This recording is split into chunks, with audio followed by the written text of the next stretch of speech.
All right, what's up, movers and shakers? I'm here with Jordan from Austin Sports Therapy. I'm sure some of you recognize him. He is got some definitely torturous thumbs. But yeah, so we're here to talk about sit-ups and why we don't really perform a lot of hip or trunk flexion movements or your six-pack movements.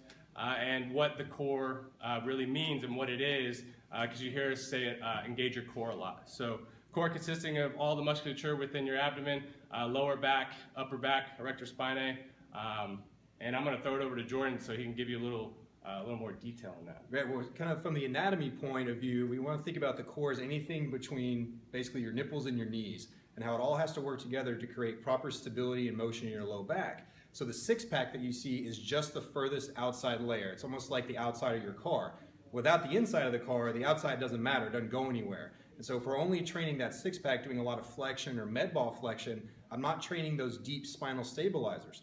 We often sit way too much today. We're sitting for 8 to 10 to 12 hours a day, and so I'm in flexion all day long, which will make your low back a little bit weak and not as stable as we'd like it to be. So why would I go do more flexion when I've been flexing all day long? What we want to focus on is a nice, consistent, firm core, meaning it's nice and engaged, it's nice and stable as I'm going through these rotational and movement activities, and so we can create that nice, stable, strong low back to prevent the injury, and the six-pack comes with that. If I'm only focusing on six-pack abs, I'm forgetting half the process. If you show me a shredded six-pack, I'll show you somebody that doesn't have a very strong and stable low back. Not that you can't have both at the same time, but the focus should always be strength, stability, proper range of motion, and proper engagement. A lot of trunk flexion destabilizes the low back a little bit. So would you rather have a six-pack, or would you rather have a lot of pain in your low back?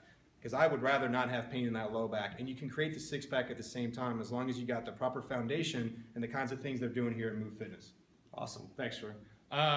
Yeah, so to wrap that up, I get the movements you see, such as Pallof presses, dead bugs, things that we are engaging the deep core, as he was putting it, is why we do those things. So if you're not feeling them properly, again, let us know. We're here to make those things better, because here at Move, the last thing we ever want to do is make anything worse.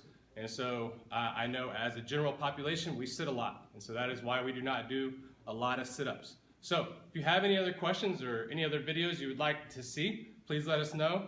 Thanks for your time. Hope you have a great day.